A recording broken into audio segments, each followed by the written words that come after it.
Dry fruits fried rice కి కావలసిన పదార్థాలు: బాదం పప్పు, జీడిపప్పు, ఎండు ద్రాక్ష, యాలకులు, లవంగాలు, దాల్చిన చెక్క, షాజీరా, బాస్మతి బియ్యం, ఉల్లిపాయలు, పచ్చిమిరపకాయలు, పుదీనా, కరివేపాకు, నూనె, కొత్తిమీర, నిమ్మకాయ ముక్కలు.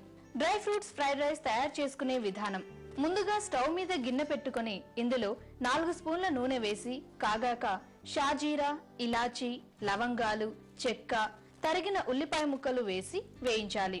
ఇందులో ఇప్పుడు డ్రై ఫ్రూట్స్ అయిన జీడిపప్పు, ఖర్జూర సీడ్స్, బాదం పప్పు, చీల్చిన పచ్చిమిర్చి వేసి వేయించుకోవాలి.